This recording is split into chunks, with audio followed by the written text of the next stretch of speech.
السلام علیکم ورحمۃ اللہ وبرکاتہ۔ محترم دوستوں، بزرگوں، نوجوان ساتھیوں، خواتین اسلام، نوجوان بچے، آج خطبہ جمعہ کا عنوان ہے اقامت دین کیا ہے۔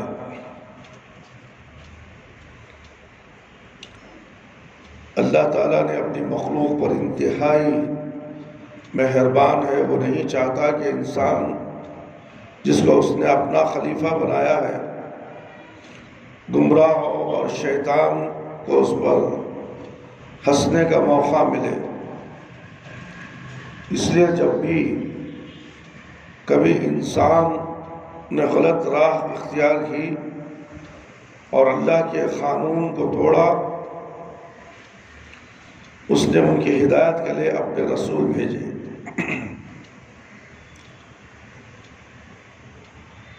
کتابیں نازل کی اور وقتاً فوقتاً صحیفے اتارے تاکہ لوگ سمجھ جائیں، انہیں اللہ پر حجت قائم کرنے کا موقع باقی نہ رہے اور وہ یہ نہ کہہ سکیں کہ ہم بے خبر تھے، اور آپ ہمیں اس چیز پر پکڑتے ہیں جس سے ہم کو خبردار نہ کیا گیا تھا، جیسا کہ خود اللہ رب العزت نے فرمایا بھی ہے، رسلا مبشرین و منذرین لئلا یکون للناس علی اللہ حجۃ بعد الرسول۔ سورہ نساء آیت نمبر 160 پر 5۔ اللہ نے انسانوں کے پاس رسول بھیجے جو اس کو خوشخبری دینے والے اور ڈرانے والے تھے، تاکہ ان کو مبعوث کر دینے کے بعد لوگوں کے پاس اللہ کے مقابلے میں کوئی حجت نہ رہے۔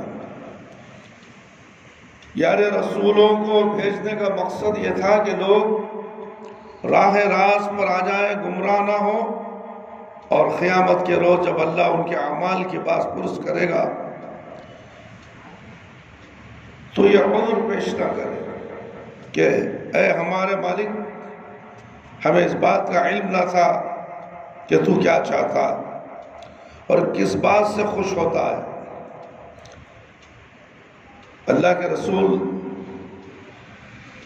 صلی اللہ علیہ وسلم ہر زمانے میں، اللہ کے رسول ہر زمانے، ہر ملک، ہر قوم میں آئے لوگوں کو اپنے دلائل کے ذریعے، اپنی سیرت کے ذریعے، اپنے اخلاص و محبت کے ذریعے خبردار کیا۔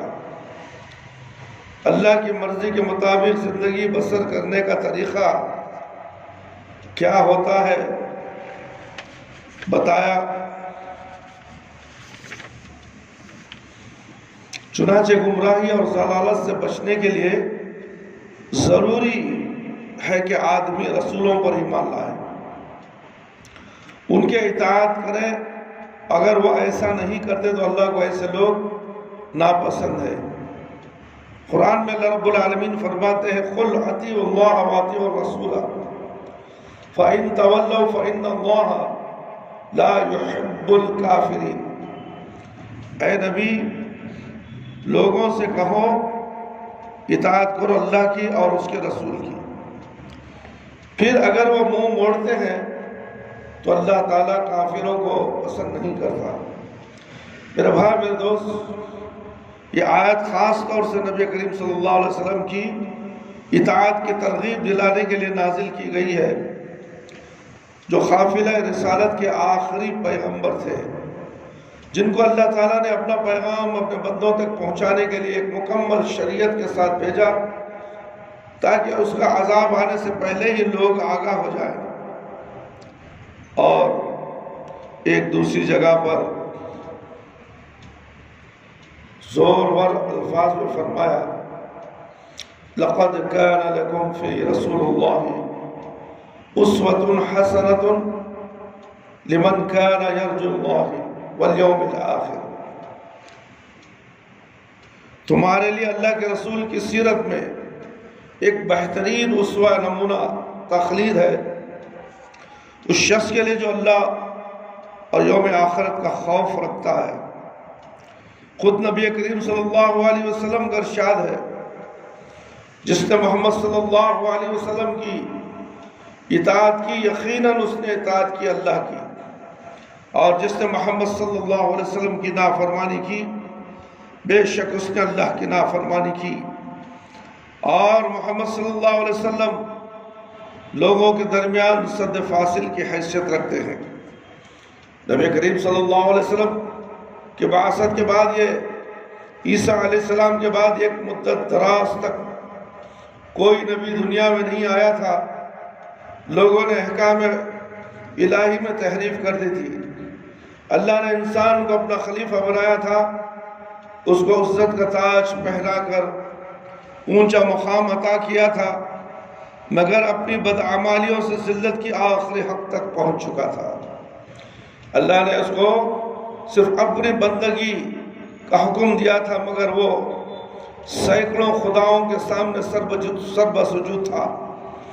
کیا درخت، کیا پتھر، کیا آگ، کیا پانی، ہوا، سب اس کے معبود تھے۔ پنڈت، پروہت، پیر، فقیر، راجہ، مہاراجہ سب اس کے خدائیے بیٹے تھے، جو عام لوگوں کا مال کھاتے، اڑاتے اور اللہ کے بندوں کو اللہ کے راستے پر چلنے سے روکتے تھے۔ جھوٹ، فریب، چھل کپٹ، جوا، شراب، زنا رواج تھا۔ غرض نوع انسانی اپنے منصب سے نیچے گر گئی تھی۔ عرب کا حال اور بھی خراب تھا۔ جہالت، شرک، بت پرستی کا چاروں طرف بازار گرم تھا۔ شراب، زنا، جوئے بازی اور سود خوری گویا ان کی گھٹی میں پڑی تھی، جس پر ہر شخص فخر کرتا تھا۔ نیز قتل و غارت گری ان کا پیشہ اور ظلم و زیادتی دن رات کا مشغلہ تھا۔ یہ حالات تھے جب اللہ رب العزت نے نبی کریم صلی اللہ علیہ وسلم کو ہدایت پر مامور فرما اور اپنے کلام میں کھول کر بتا دیا، لَقَدْ أَرْسَلْنَا رُسُلَنَا وَأَنزَلْنَا مَعَهُمُ الْكِتَابَ وَالْمِيزَانَ لِيَقُومَ النَّاسَ بِالْقِسْطِ۔ سورہ حدید آیت نمبر 25۔ ہم نے اپنے رسولوں کو صاف صاف نشانیوں اور ہدایتوں کے ساتھ بھیجا، اور ان کے ساتھ کتاب اور میزان اور نازل کی، تاکہ لوگ انصاف پر قائم رہیں۔ میرے بھائی، اس آیت کی روشنی میں نبی کریم صلی اللہ علیہ وسلم کی بعثت کا مقصد یہ تھا کہ دنیا میں انسان کا انفرادی رویہ اور انسانی زندگی کا اجتماعی نظام دونوں حیثیتوں سے عدل پر قائم ہو، جس سے معاشرے میں کسی نوعیت کا بگاڑ باقی نہ رہے۔ ہر انسان اللہ کے حقوق، اپنے حقوق اور تمام بندگان الہی کے حقوق جن سے ان کے کسی طور پر واسطہ پیش آتا ہے، ٹھیک ٹھیک جان لے، پھر پورے انصاف کے ساتھ ان کو ادا کرے، تاکہ آخرت کی ہولناک عذاب سے بچ جائے۔ یہ اتنا اہم کام تھا کہ اللہ تعالیٰ اس کام کے لیے، جیسا کہ آپ کو بتایا گیا ہے، بار بار ہر قوم، ہر خطہ زمین میں اپنے ہادی اور رسول بھیجے، جس سے کہ لوگوں پر حق اچھی طرح واضح ہو جائے، اور قیامت کے دن لوگ یہ عذر نہ پیش کر سکے کہ ان کو نیکی اور سچائی کا راستہ معلوم نہیں تھا۔ اس وجہ سے وہ گمراہی میں پڑے رہے۔ چنانچہ اپنے آخری نبی محمد صلی اللہ علیہ وسلم سے تاکیداً فرمایا، یا ایہا الرسول بلغ ما انزل الیک من ربک وَإِن لَّمْ تَفْعَلْ فَمَا بَلَّغْتَ رِسَالَتَهُ۔ سورہ مائدہ آیت نمبر 60 پر 7۔ اے رسول صلی اللہ علیہ وسلم، جو حق تم پر تمہارے رب کی جانب سے اتارا گیا ہے اس کی تبلیغ کرو۔ اگر آپ نے ایسا نہ کیا تو اپنے فرض رسالت ادا نہیں کیا۔ یعنی اللہ تعالیٰ نے آپ صلی اللہ علیہ وسلم کو اپنے دین کا امین بنایا تھا، آپ صلی اللہ علیہ وسلم کی ذمہ داری یہ تھی کہ آپ صلی اللہ علیہ وسلم اس دین کو لوگوں تک پہنچا دیں۔ آپ صلی اللہ علیہ وسلم کا فرض یہ تھا کہ آپ صلی اللہ علیہ وسلم دنیا میں بھلائی کے لیے سر دھڑ کی بازی لگا دیں۔ آپ صلی اللہ علیہ وسلم کی زندگی کا مقصد وجود یہ تھا کہ آپ صلی اللہ علیہ وسلم برائی کو کسی حال میں بھی نہ پنپنے دیں، ورنہ رسالت کا پورا حق ادا نہ ہوتا۔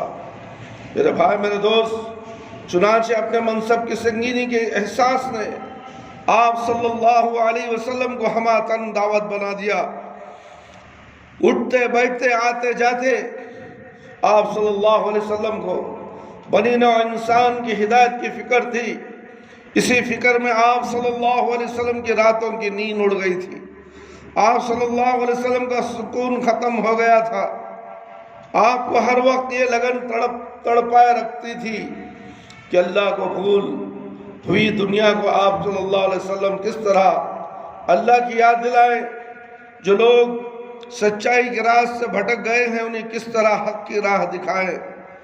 آدم کی جو اولاد اپنے انجام سے بے خبر ہے، اسے کسی نہ کسی طریقے سے اس کے انجام سے خبردار کرے، اور انسان جو ہلاکت کی طرف بڑھ رہا ہے کسی تدبیر سے اس کو ہلاکت سے بچا دے۔ اس لیے آپ صلی اللہ علیہ وسلم نے دعوت حق کے کام کو تمام کاموں پر مقدم رکھا اور اسی مقصد کی راہ میں اپنی ساری قوت صرف کر دی، اور اس کو لوگوں کے دلوں میں اتارنے کے لیے اپنی صلاحیت لگا دی۔ انہیں اللہ سے جوڑنے کے لیے ہر ممکن تدابیر اختیار کی، ان کے سامنے تقریریں کر کے مضبوط دلائل رکھ کر اچھی طرح بتا دیا کہ وہ اللہ کے بندے اور غلام ہیں، نیز اللہ کی بندگی میں ان کی نجات ہے، اس کا حکم ماننے اور اس کے سامنے جھکنے میں ان کی کامیابی ہے۔ اس کے برعکس اگر وہ اپنی خواہشوں کے پیچھے پڑے رہے، اپنے ہی جیسے انسانوں کی غلامی کرتے رہے، زمین، چاند، سورج، پیڑ پودوں، پتھروں کو پوجتے رہے، تو ایک جرم عظیم ہے جو انسانوں کو دوزخ کی طرف لے جانے والا ہے۔ یہ کام پہلے اخفاء کے ساتھ ہوا، پھر اعلانیہ دعوت دی گئی۔ اس سلسلے میں جد و جہد، قربانی، بھوک پیاس، کفار کی ایذا رسانی، ظلم و ستم، ہجرت، جہاد، ہر طرح کے مراحل پیش آئے، لیکن نبی کریم صلی اللہ علیہ وسلم نے سب کو انتہائی صبر و شکر سے برداشت کیا اور آخر اپنے مشن کو کامیاب کر کے چھوڑا۔ منصب رسالت پر فائز ہونے کے بعد رسول اکرم صلی اللہ علیہ وسلم نے ذاتی رابطہ و تعلق کے قریبی حلقے سے دعوت کے کام کا آغاز کیا، یعنی وہ لوگ جو آپ صلی اللہ علیہ وسلم کے قریب رہتے تھے، آپ صلی اللہ علیہ وسلم کی عادات و اطوار سے واقف تھے، اور آپ صلی اللہ علیہ وسلم کے ظاہر اور باطن کو دیکھ چکے تھے، جن کے ساتھ آپ صلی اللہ علیہ وسلم کے اخلاص و اعتماد کے تعلقات تھے، انہی کے سامنے آپ صلی اللہ علیہ وسلم نے دعوت حق کی بنیادی باتیں رکھیں، ان کو اپنے پاس بٹھایا، ان سے گفتگو کی، برائی بھلائی کے نتائج کو سامنے رکھا، اور اپنے فرض منصبی کی توضیح کی۔ یہ سلسلہ تقریباً 3 سال تک جاری رہا، جس میں گنتی کے چند نفوس ہی متاثر ہوئے، اور عام اہل مکہ کو اس کا پتہ نہ تھا، لیکن پھر اللہ رب العزت ہی کی طرف سے اعلانیہ دعوت کا حکم آیا، فَاصْدَعْ بِمَا تُؤْمَرُ، تمہیں جو حکم دیا گیا ہے اس کی تعمیل اعلانیہ کرو۔ سورۃ الحجر آیت نمبر 94 یعنی جو حق تم پر واضح کیا گیا ہے، جو سچائی تم پر کھولی گئی ہے، جس سے نور ہدایت سے تمہیں نوازا گیا ہے، اسے دوسروں کو بتائیں۔ حق کی آواز جن لوگوں تک نہیں پہنچ سکی ہے، آپ صلی اللہ علیہ وسلم اس کو ان لوگوں تک پہنچائیں۔ اللہ کی مخلوق جن باتوں کو بھول گئی ہے، اسے آپ صلی اللہ علیہ وسلم وہ باتیں یاد دلائیں، اور جن حقیقتوں سے اہل علم بے خبر ہیں، آپ صلی اللہ علیہ وسلم کا فرض ہے کہ ان حقیقتوں سے انہیں باخبر کریں۔ بخاری اور مسلم نے عباس رضی اللہ عنہ سے روایت کی ہے کہ ایک دن رسول اکرم صلی اللہ علیہ وسلم مکہ سے باہر نکلے، کوہ صفا پر چڑھ کر قبائل قریش کا آواز دی، اے بنی فہر، اے بنی عدی، یہاں تک کہ سب جمع ہو گئے، اور یہ نوبت پہنچی کہ جو خود نہ آ سکے اس نے اپنا نائب بھیجا تاکہ دیکھیں کیا بات ہے۔ عربوں میں یہ دستور تھا کہ جب کسی قبیلے پر کوئی آفت آتی یا کوئی دشمن حملہ آور ہوتا تو جو شخص دشمن کو پہلے دیکھتا وہ کسی بلند مقام پر چڑھ کر اپنے سب کپڑے اتار کر سر پر رکھ لیتا اور انہیں بلاتا اور چلا چلا کر لوگوں کو خبردار کرتا۔ ایسے شخص کی حیثیت چشمدید گواہ کی مانی جاتی، اس کی خبر پر سبھی لوگ یقین کرتے۔ نبی کریم صلی اللہ علیہ وسلم بھی لوگوں کو سمجھانے کے لیے یہی طریقہ اختیار کیا، لیکن اپنے مزاج کے مطابق ننگا ہونے سے پرہیز کیا۔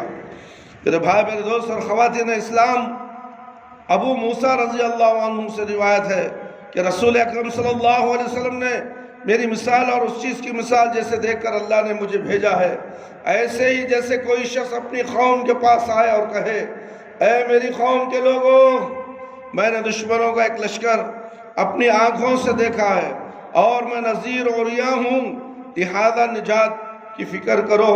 اس کی قوم کے کچھ لوگوں نے اس کی مان لی، وہ اطمینان سے راتوں رات نکل کھڑے ہوئے اور اپنی معمول رفتار سے چلتے رہے، دشمن سے نجات پا گئے، اور ان میں سے کچھ لوگوں نے جھٹلایا، صبح تک اپنی جگہ ٹہرے رہے، دشمن کا لشکر علی الصباح ان پر ٹوٹ پڑا اور انہیں ہلاک کر دیا، جڑ بنیاد سے ختم کر دیا۔ بس یہی مثال اس شخص کی ہے میرے بھائی، میرے دوست، جس نے میری اطاعت کی اور جو کچھ میں آیا ہوں اس کی پیروی کی، لے کر آیا ہوں اس کی پیروی کی، اور یہی مثال اس شخص کی ہے جس نے میری نافرمانی کی اور جو کچھ میں لے کر آیا ہوں اسے جھٹلا دیا۔ یہ بخاری اور مسلم کی حدیث سے میرے بھائی، میرے دوست۔ چنانچہ جب کوہ صفا کے دامن میں سب لوگ اکٹھے ہو گئے تو آپ صلی اللہ علیہ وسلم نے فرمایا، صاحبو، اگر میں تم کو اطلاع دوں کہ غنیم کا لشکر پہاڑ کے پیچھے سے نکل کر تم پر حملہ کرنا چاہتا ہے تو کیا تم باور کرو گے؟ سب نے ایک زبان ہو کر کہا، ہاں ضرور، کیوں ہم نے تم کو ہمیشہ سچ بولتے دیکھا ہے۔ آپ صلی اللہ علیہ وسلم نے فرمایا، تو میں تمہیں ایک سخت عذاب کے ڈر سے ڈرا رہا ہوں کہ ایمان نہ لاؤ گے تو اس میں مبتلا ہوں گے، موت کے بعد تمہیں اللہ کے سامنے حاضر ہونا ہے، پس تم شرک سے باز آ جاؤ۔ یہ سن کر ابو لہب نے گستاخی سے کہا، کیا تم نے ہم کو اسی لیے جمع کیا ہے؟ یہ کہہ کر اٹھا اور چلا گیا۔ قریش کے دوسرے سردار بھی برہم ہو کر چلے گئے۔ دعوت حق کی یہ پہلی آواز تھی جو اللہ سے پھرے ہوئے لوگوں کو سنائی گئی تھی، اس میں ایک طرح کی بشارت بھی تھی، اور سننے والے بھی پہلی آواز میں سمجھ گئے تھے کہ کس بات کا اعلان تھا۔ یہ کس بات کا اعلان تھا؟ کلمہ لا الہ الا اللہ کو قبول کر لینے کا مطلب کیا ہے؟ اللہ کے واحد پر ایمان لانے کے معنی کیا ہے؟ امیر غریب، حاکم و محکوم، آقا و غلام، شاعر و خطیب، حکیم سبھی اس مجمع میں موجود تھے۔ وہ اچھی طرح جانتے تھے کہ اللہ الہی واحد پر ایمان لانا ہنسی کھیل نہیں ہے، بلکہ ایک نئے انقلاب کی دعوت ہے۔ اپنے فکر عمل کو نئے سانچے میں ڈھالنا ہے، اپنے پرانے خیالات، اپنے آبائی رسم و رواج اور مذہبی افکار کے خلوں کو توڑ کے پھینکنا ہے، منہدم کر کے ان کی جگہ نئے نظریات کی عمارت تعمیر کرنی ہے۔ شراب، جوا، قتل و غارت گری، شرک اور بدعت جو ان کی محبوب چیزیں تھیں، ان کو چھوڑ کر نیکی، پرہیزگاری، اللہ ترسی، عاجزی، انکساری جیسے اوصاف کو اپنی زندگی میں شامل کرنا ہے۔ گویا دوسرے الفاظ میں باطل سے کٹ کر حق جڑنے کا سوال تھا، باطل سے کٹ کر حق سے جڑنے کا سوال تھا، جس کے لیے وہ اپنی جہالت، اپنی ہٹ دھرمی، اپنی خواہشات نفس اور اپنے آباء و اجداد کی اندھی تقلید کے باعث تیار نہ تھے۔ اسی لیے وہ اس مقام سے خفا ہو کر چلے گئے، لیکن داعی حق نے ہمت نہیں ہاری، لیکن داعی حق محمد صلی اللہ علیہ وسلم نے ہمت نہیں ہاری۔ وہ لوگوں کی بے توجہی پر دل شکستہ نہیں ہوئے، انہوں نے مشرکین مکہ کے چلے جانے کا کوئی اثر نہیں لیا۔ میرے بھائی، میرے دوست اور خواتین اسلام، نوجوان ساتھیوں، نوجوان بچیوں، جب اللہ رب العزت کی طرف وَأَنذِرْ عَشِيرَتَكَ الْأَقْرَبِينَ سورہ شعراء آیت نمبر 214، اپنے اقربا کو اللہ کے حکم سے ڈراؤ، اپنے رشتہ داروں کو، اپنے ماں باپ کو، اپنے بھائی بہنوں کو، اپنے قریب رہنے والوں کو اللہ کے حکم سے ڈراؤ، شرک سے بچاؤ، بدعت سے بچاؤ، برائی سے بچاؤ۔ اللہ اکبر، نیکی کی تعلیم دو، نیک بناؤ، توحید پرست بناؤ، یہ حکم تھا اللہ کا۔ مگر اللہ کے نبی صلی اللہ علیہ وسلم نے ایک ضیافت کا انتظام کیا، یعنی کھانے پینے کا انتظام کیا، جس میں تمام بنو ہاشم کو بلایا گیا۔ یہ لوگ 40 کے قریب تھے۔ کھانے سے فراغت کے بعد رسول اللہ صلی اللہ علیہ وسلم نے ان سے کہا، دیکھو تم یہ گوشت پوست ہو، تم ایک گوشت پوست ہو، میرے عزیز رشتہ دار ہو، میرے رشتہ دار ہو، قریبی رشتہ دار ہو۔ اللہ اکبر، آج میں تمہیں بتاتا ہوں کہ میں ایک دیندار، ایک دین لے کر آیا ہوں جس میں تمہارے لئے دنیا اور آخرت کی بھلائی ہے۔ میں نہیں چاہتا کہ عرب کے سارے ملک میں کوئی بھی اس سے بہتر اور افضل چیز اپنے قوم کے لئے لایا ہو۔ مجھے اللہ تعالیٰ نے حکم دیا ہے کہ میں آپ لوگوں کو اس کے دین کی دعوت دوں، بتاؤ تم میں سے کون میرا ساتھ دے گا؟ اللہ اکبر، اتنا سنتے ہی محفل میں سناٹا چھا گیا۔ میرے بھائی، میرے دوست، آج بھی ہم ہمارے رشتہ دار، ہمارے قریبی رشتہ دار، یا باپ کے ہوں یا ماں کے ہوں، یا باپ ہو یا ماں ہو، اگر شرک پر ہیں، ہم نے توحید اختیار کر لیا ہے۔ اگر ہمارے ماں باپ رشتہ داروں کو گھر میں بٹھا کر ہم یہ دعوت دینے لگے تو وہاں بھی سناٹا چھا جائے گا۔ سناٹا تو چھا جائے، مگر صحیح سلامت اگر وہ بول کر وہاں سے اٹھ جائے تو غنیمت ہے، نہیں تو اسے برا بلا کہا جائے گا۔ کیا ہم اپنے باپ دادا کے دین کو چھوڑ دیں گے؟ تیری بات مان لیں گے؟ تو بڑا آیا ہمیں سمجھانے کے لیے، تو بڑا آیا، تو بڑا جان لیا۔ اللہ اکبر، ایسے نہ جانے کٹے تکلیف دہ الفاظ ایسے اس کے سامنے بول دیں گے کہ وہ مایوس ہو کر وہاں سے چلا جائے۔ میرے بھائی، میرے دوست، اللہ کے نبی صلی اللہ علیہ وسلم کی دعوت ہے۔ اتنا سنتے ہی محفل میں سناٹا چھا گیا۔ دوسرے کفار اور مشرکین کی طرح یہ لوگ بھی بت پرستی کی گندگیوں میں لتھڑے ہوئے تھے، باپ دادا کے عقائد کے خلاف سچائی قبول کرنے کو تیار نہ تھے۔ چنانچہ کوئی بھی نئے دین کی حمایت میں آگے نہ بڑھا، صرف علی رضی اللہ عنہ نے، جو ابھی بچے تھے، اس وقت ان کی آنکھیں بھی دکھ رہی تھی، کھڑے ہو کر آواز بلند کہا، میں آپ صلی اللہ علیہ وسلم کا ساتھ دوں گا۔ اللہ، چھوٹا سا بچہ علی رضی اللہ عنہ۔ اللہ اکبر، سوچئے میرے بھائی، میرے دوست، اتنا قبیلہ آیا، اتنے لوگ تھے اس میں۔ اللہ اکبر، سب کے سب ماننے سے انکار کیے تو علی رضی اللہ عنہ فوراً اٹھ کر آواز بلند کہا، میں آپ صلی اللہ علیہ وسلم کا ساتھ دوں گا۔ اس اعلان کو سن کر سب بے اختیار ہنس پڑے اور اس کے بعد بغیر کچھ کہے سنے اٹھ کر چلے گئے۔ اللہ کے رسول صلی اللہ علیہ وسلم نے اس پر دل تھوڑا نہیں کیا، کیونکہ جانتے تھے کہ حق کی دعوت کا کام معمولی کام نہیں ہے، توحید پر آنا معمولی کام نہیں ہے، کانٹوں کی سیچ پر چلنا ہے، دل کو مضبوط کرنا ہے، دل کو لوہے والا دل بنانا ہے۔ اس لیے اس کے اندر بہت پریشانی آئیں گی، بہت دکھ آئیں گے، لوگ طرح طرح کی آوازیں ہماری خلاف نکالیں گے، گھر والے دشمن بن جائیں گے، رشتہ دار دشمن بن جائیں گے، اللہ اکبر، قربان جائے اس شخص پر ان تمام کی پرواہ کیے بغیر اللہ اور اللہ کے رسول صلی اللہ علیہ وسلم کی اطاعت و فرما برداری کرے، وہ دنیا میں بھی کامیاب ہوگا، آخرت میں بھی کامیاب ہوگا۔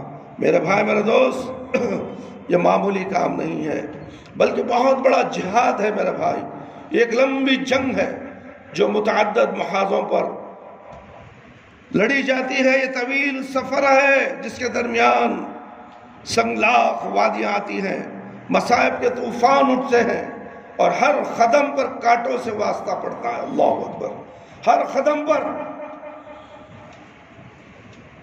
اللہ اکبر۔ مکہ میں نبی کریم صلی اللہ علیہ وسلم کے سامنے یہی مرحلہ تھا۔ ایک طرف اپنی قوم کے لوگ تھے، سینکڑوں خداؤں کی پوچھ رہے تھے، دوسری طرف اپنی برادری والے تھے جو ہزار در ہزار رسموں کے پابند تھے، پھر کچھ لوگ سود اور شراب کے رسیا تھے، کچھ جوے کے کاروبار میں مگن تھے، کچھ دوسرے تھے جو ظلم و زیادتی اور قتل و غارت گری کے محوگر تھے۔ دائی حق کے سامنے ان سب کی اصلاح کا سوال تھا، انہیں شیطان کے پھندے سے نکال کر ایک اللہ کی بندگی میں لانا تھا، انہیں عدل و انصاف کا صحیح طریقہ سکھانا تھا۔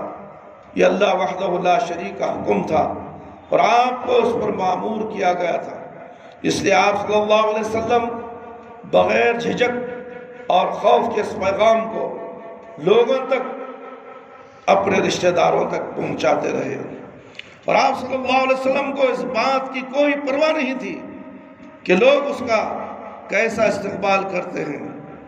وہ بگڑتے ہیں تو بگڑ جائیں، مذاق اڑاتے ہیں تو مذاق اڑائیں، آواز کرتے ہیں تو کیسی، اور دشمنی پر اتر آئیں تو کوئی غم نہیں۔ غرض کچھ بھی ہو، یا تو اللہ کی مرضی پوری ہوگی یا اس راہ میں اپنا سب کچھ لٹا دیا جائے گا۔ چنانچہ لوگوں نے آپ صلی اللہ علیہ وسلم کا مذاق اڑایا، آپ صلی اللہ علیہ وسلم کو شاعر اور کاہن جادوگر کہا، آپ صلی اللہ علیہ وسلم کی سیدھی اور سچی باتوں کو جادوگری سے تعبیر کیا، راستوں میں کانٹے بچھائے، اذیتیں دی، ظلم و ستم کے پہاڑ توڑے، مگر آپ صلی اللہ علیہ وسلم پھر بھی سب سے بے پرواہ ہو کر اپنا کام کرتے رہے۔ ہر ایک مجلس میں، منبر ایک محفل میں جاتے، ہر مجمع، ہر بازار میں پہنچتے، گلی کوچوں میں، صحن حرم میں، اگر جہاں بھی وہ دو چار آدمی اکٹھے دکھائی دیتے انہیں اللہ کے دین کی دعوت دیتے، پتھروں، درختوں اور بتوں کی پوجا سے روکتے، اور کسی وقت بے فکر ہو کر نہ بیٹھتے، کیونکہ آپ صلی اللہ علیہ وسلم سمجھ رہے تھے کہ اللہ کی نافرمانی، شرک و الحاد، گمراہی اور سرکشی، بغاوت کا انجام پرہول جہنم ہے۔ تو آپ صلی اللہ علیہ وسلم بے تاب ہو جاتے، آپ صلی اللہ علیہ وسلم سوچتے کہ کہیں اللہ کی دی ہوئی مہلت ختم نہ ہو جائے، وہ آخری گھڑی نہ آ جائے جب اللہ تعالیٰ کسی قوم کو عذاب میں پکڑنے کا فیصلہ فرما دیتا ہے۔ اسی لیے آپ کو ہر وقت ایک فکر لاحق تھی، وہ دل میں ایک بے چینی تھی، اور اسی دھن میں آپ صلی اللہ علیہ وسلم نے کوئی جگہ نہ چھوڑی جہاں حق کا پیغام نہ سنایا ہو۔ مکہ اور طائف کی گلیوں سے لے کر مینا عرفات کے میدانوں تک، عزیزوں اور رشتہ داروں سے لے کر جزیرہ عرب سے حج کے لیے آئے ہوئے زائرین اور قبیلوں تک صراط مستقیم کی طرف بلایا۔ فریضہ رسالت کی شدید ترین احساس اور انسانیت کا سچا درد آپ صلی اللہ علیہ وسلم کو چین سے نہ بیٹھنے دیتا تھا۔ شب و روز وزیز ایک ہی فکر تھی، ایک ہی دھن تھی، ایک غم تھا اور ایک ہی لگن لگی ہوئی تھی کہ اللہ کے بچھڑے ہوئے بندے اللہ سے مل جائے، دوزخ کے پرہول عذاب سے نسل آدم کس طرح بچ جائے۔ میرے بھائی میرے دوست، لیکن مکہ کے لوگوں کے ذہن کا سانچہ اس قدر تیڑا تھا کہ وہ نبی کریم صلی اللہ علیہ وسلم کی باتیں تک سننے کو تیار نہ تھے۔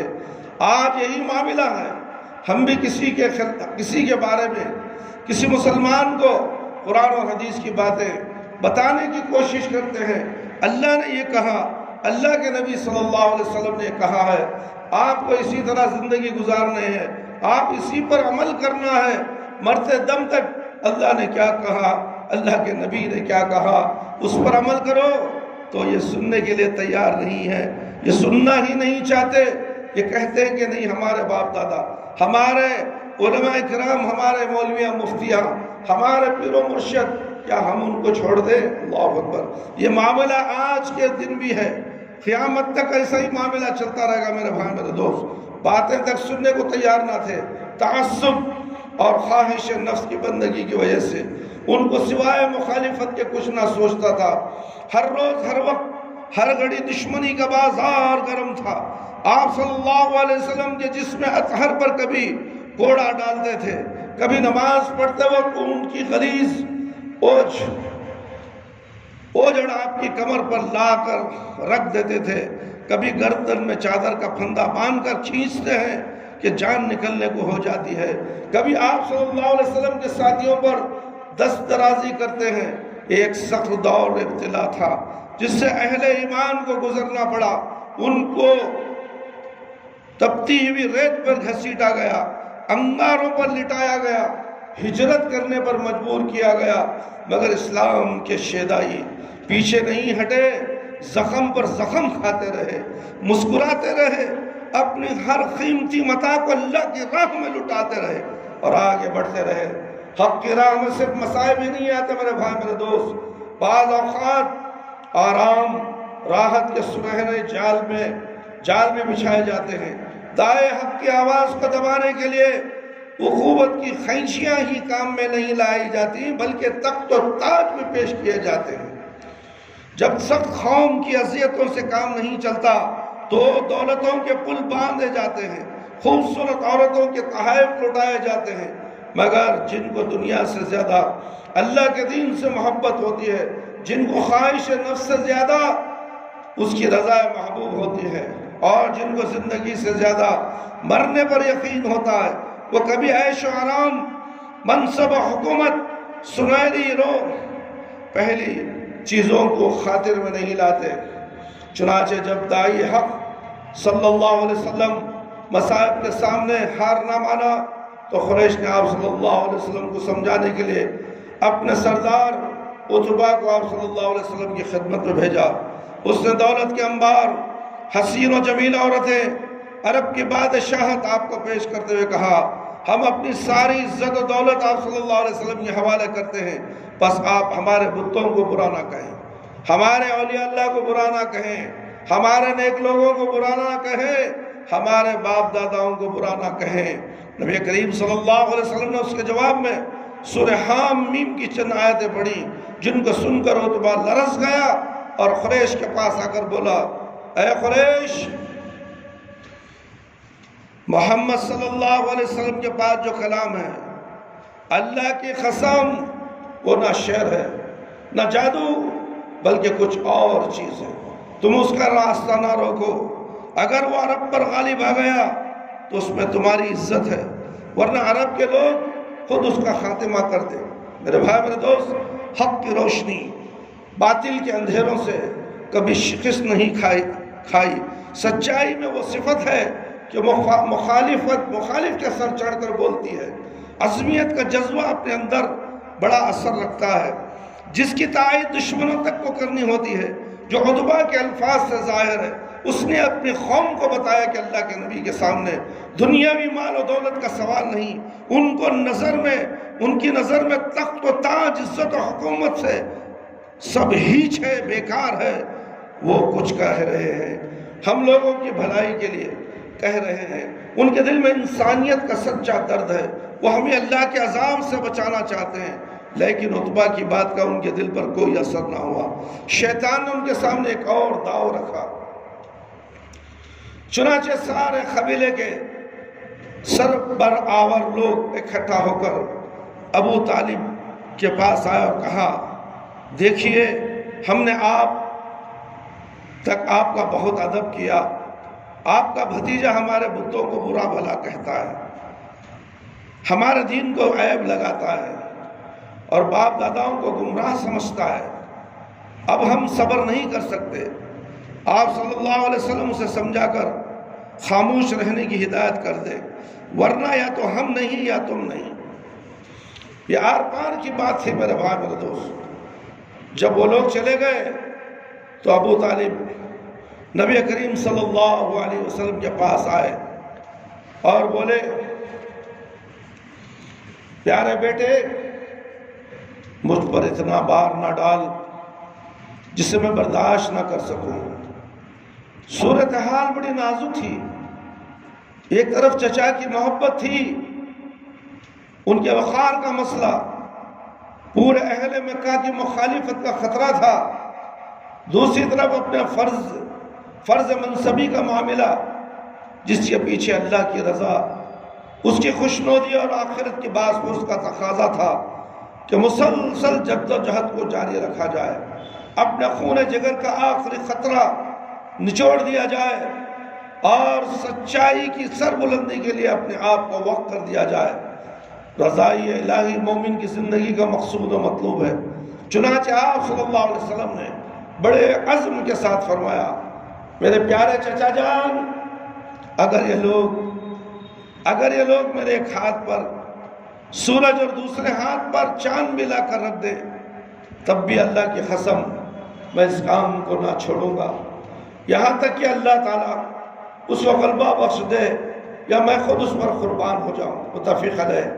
ایک دوسرے موقع کے سلسلے میں عبداللہ بن عباس رضی اللہ عنہما سے روایت ہے کہ رسول اللہ صلی اللہ علیہ وسلم نے اپنے چچا سے کہا، چچا جان، میں لوگوں سے صرف ایک کلمے کا مطالبہ کرتا ہوں، وہ کلمہ ایسا ہے کہ اگر یہ لوگ مان لیں تو پورا ملک عرب اس کلمے کی بدولت ان کے ماتحت آ جائے گا اور غیر عرب قومیں ان کی جزیہ دیں گی۔ لوگ نبی کریم صلی اللہ علیہ وسلم کی بات سن کر چونکہ پڑے انہوں نے کہا، تم یہ کلمہ کہتے ہو، تمہارے باپ کی قسم ہم 10 باتیں ماننے کو تیار ہیں، بتاؤ وہ کلمہ کیا ہے؟ ابو طالب نے بھی کہا، اے بھتیجے وہ کلمہ بتاؤ کیا ہے؟ نبی کریم صلی اللہ علیہ وسلم نے فرمایا، وہ کلمہ لا الہ الا اللہ ہے۔ مسند احمد کی روایت ہے، نسائی نے بھی اسے روایت کی ہے۔ آپ صلی اللہ علیہ وسلم کی دعوت کی بنیاد توحید خالص کے سوا کچھ نہ تھی۔ اسی بات کو آپ صلی اللہ علیہ وسلم نے لوگوں کو سمجھانے کی بار بار کوشش کی۔ چنانچہ عمر بن عتبہ رضی اللہ عنہ فرماتے ہیں، میں نبی کریم صلی اللہ علیہ وسلم کے پاس مکہ میں آپ صلی اللہ علیہ وسلم کی نبوت کی ابتدائی زمانے میں گیا، میں نے پوچھا کہ آپ صلی اللہ علیہ وسلم کیا ہیں؟ نبی کریم صلی اللہ علیہ وسلم نے فرمایا، میں نبی ہوں۔ میں نے کہا، نبی کیا ہوتا ہے؟ نبی کریم صلی اللہ علیہ وسلم نے کہا، مجھے اللہ تعالیٰ نے اپنا رسول و سفیر بنا کر بھیجا ہے۔ میں نے پوچھا، کیا پیغام دے کر اس نے آپ صلی اللہ علیہ وسلم کو بھیجا ہے؟ آپ صلی اللہ علیہ وسلم نے فرمایا، مجھے اللہ تعالیٰ نے اس غرض سے بھیجا کہ میں لوگوں کو صلہ رحمی کی تعلیم دوں، بت پرستی ختم کر دی جائے، اللہ کی توحید اختیار کی جائے اور اس کے ساتھ کسی کو شریک نہ کیا جائے۔ مسلم ریاض الصالحین۔ معاویہ بن حیدر خشیری رضی اللہ عنہ اپنے اسلام لانے کا قصہ بیان کرتے فرماتے ہیں کہ میں رسول اللہ صلی اللہ علیہ وسلم کے پاس پہنچا اور میں نے پوچھا، آپ صلی اللہ علیہ وسلم کو ہمارے رب نے کیا پیغام لے کر بھیجا ہے؟ آپ صلی اللہ علیہ وسلم کیا دین لائے ہیں؟ آپ صلی اللہ علیہ وسلم نے فرمایا، اللہ نے مجھے دین اسلام دے کر بھیجا۔ میں نے پوچھا، دین اسلام کیا ہے؟ نبی کریم صلی اللہ علیہ وسلم نے جواب دیا، اسلام یہ ہے کہ تم اپنی پوری ذات کو اللہ کے حوالے کر دو اور دوسرے معبودوں سے دستکش ہو جاؤ، نماز قائم کرو اور زکوٰۃ دو۔ یعنی آپ صلی اللہ علیہ وسلم نے آپ ان کو بتایا کہ اپنے آپ کو، اپنے جسم و جان کو، اپنی ساری قوت اور صلاحیتوں کو، غرض ہر چیز کو اللہ کے حوالے کر دو، کوئی کام بھی اس کی مرضی کے خلاف نہ کرو۔ عبداللہ بن عباس رضی اللہ عنہ سے روایت ہے، رسول اکرم صلی اللہ علیہ وسلم نے قریشی مشرک لیڈروں کی بات سن کر فرمایا، مجھے قطعاً کوئی حرص نہیں ہے اس چیز کی تو تم پیش کرتے ہو، میں جو دعوت تمہارے سامنے پیش کرتا ہوں اس کا یہ مقصد خطا نہیں ہے کہ میں مال جمع کرنا چاہتا ہوں یا شرف و عزت کا طالب ہوں یا تم پر حکومت اقتدار کا بھوکا ہوں، بلکہ اللہ تعالیٰ نے مجھے تمہارے پاس اپنا رسول بنا کر بھیجا ہے اور مجھ کو اپنی کتاب سے نوازا ہے، اور اس نے مجھ کو حکم دیا کہ میں تمہارے غلط نظام زندگی کے عواقب اور نتائج سے آگاہ کروں۔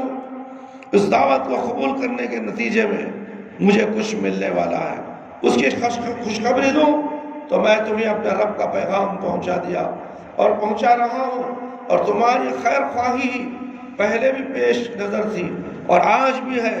اگر تم لوگ اب بھی میری دعوت کو اپنا لو تو یہ دنیا اور آخر دونوں تمہاری خوش نصیبی ہوگی۔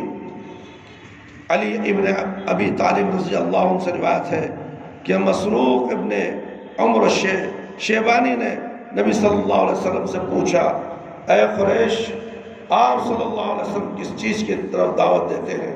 تو نبی کریم صلی اللہ علیہ وسلم اس کی طرف بڑھے اور فرمایا، میں تم لوگوں کو اس بات کی دعوت دیتا ہوں کہ تم لوگ گواہی دو کہ اللہ کے سوا اور الہ نہیں ہے، اس بات کا کہ میں اللہ کا رسول ہوں۔ مفروق نے آپ صلی اللہ علیہ وسلم سے پوچھا، اے قریشی، آپ اور کس چیز کی دعوت دیتے ہیں؟ تو رسول اللہ صلی اللہ علیہ وسلم نے فرمایا، قل تعالوا اتل ما حرم ربکم لعلکم تتقون تک کی آیتیں پڑھ کر سنائی۔ اس پر مسروق نے کہا، اور کس چیز کی طرف آپ دعوت دیتے ہیں؟ تو آپ صلی اللہ علیہ وسلم نے ان اللہ یأمر بالعدل کی پوری آیت سنائی۔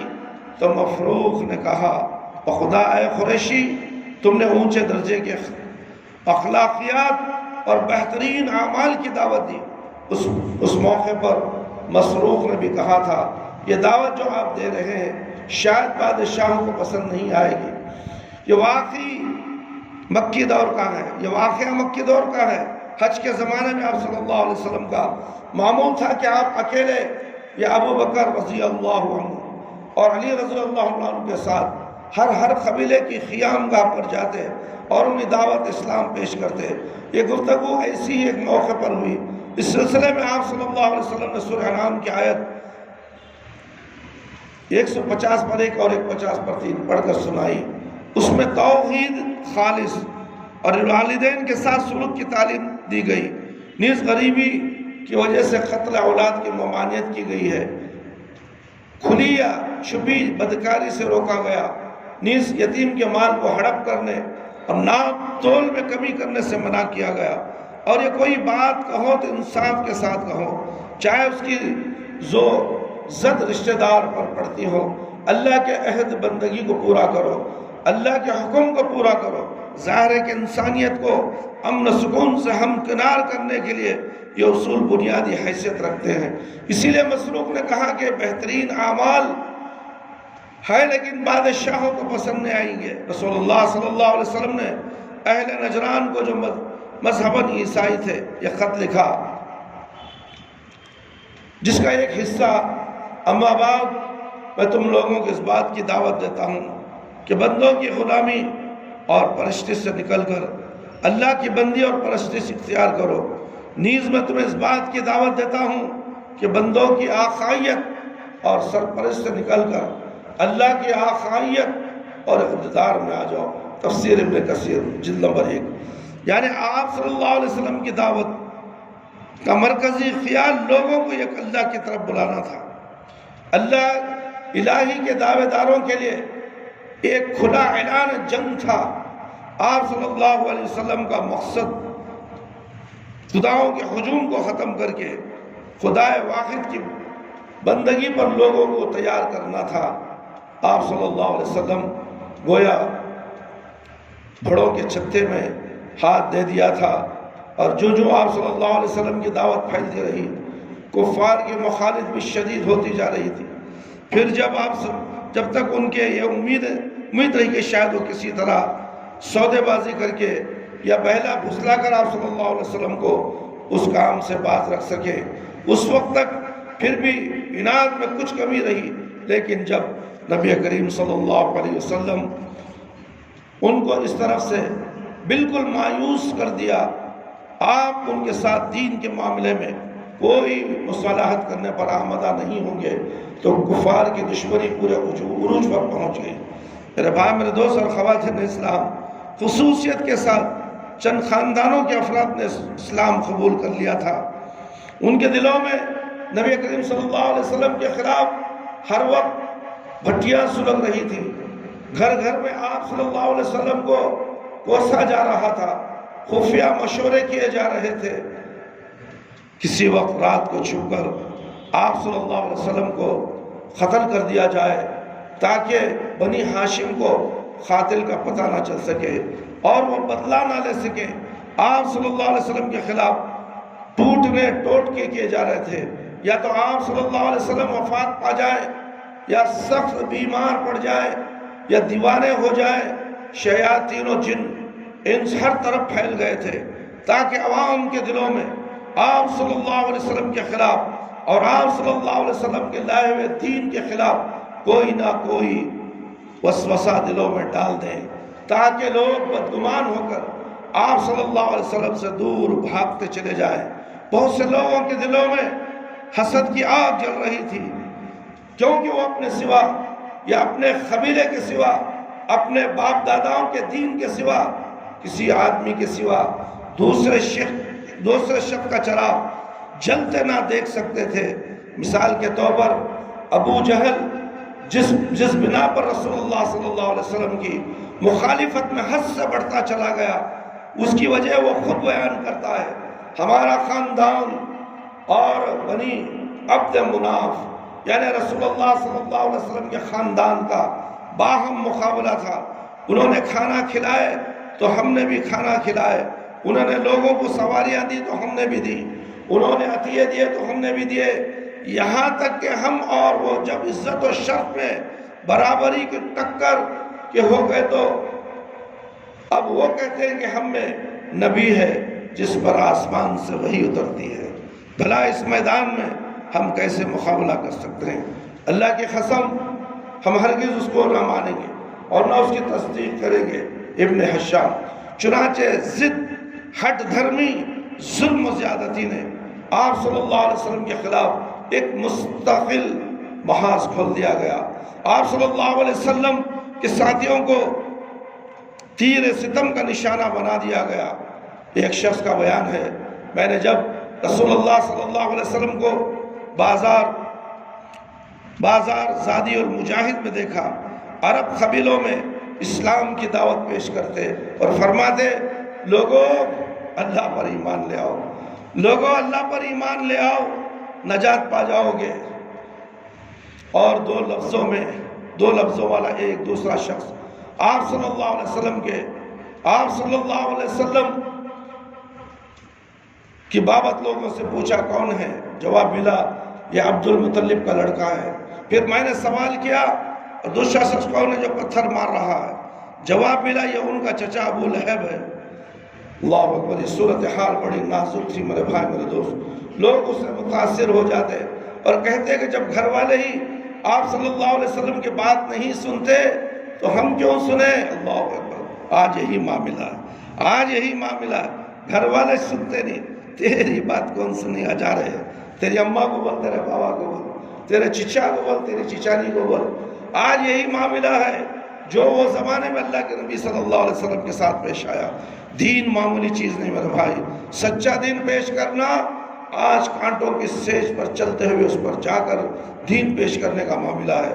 لوگ برا کہیں گے، لوگ الگ الگ باتیں کریں گے، یہ دیوانہ ہو گیا ہے، یہ پاگل ہو گیا ہے، یہ شاعر ہو گیا ہے، یہ جادوگر ہے، نہ جانے کتنی بات، کون سی بات کے لیے؟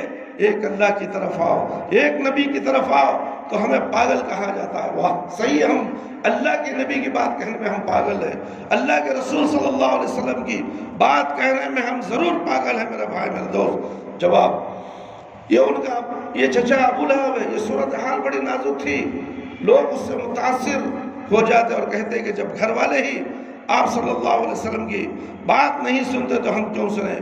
بساط کو اپنے ہاتھوں سے نکالتا دیکھ کر آخر میں تمام قبائل نے مل کر ایک معاہدہ کیا، اہلیان مکہ تمام بنو ہاشم سے رشتہ ناتا خطا کر دے، توڑ لے، ان کے ہاتھ چیزیں فروخت نہ کرے، ان تک کھانے پینے کا سامان نہ پہنچائے۔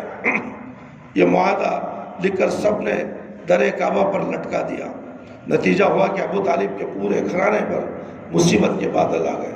بادل گھرائے، وہ اپنے تمام خاندان کو لے کر یہ گھاٹی میں پناہ لینے پر مجبور ہو گئے، جس کو شیب ابی طالب کہا جاتا ہے۔ قریش نے اس کے چاروں طرف سخت پہرا بٹھا دیا تاکہ کھانے پینے کی کوئی چیز ان تک نہ پہنچ سکے۔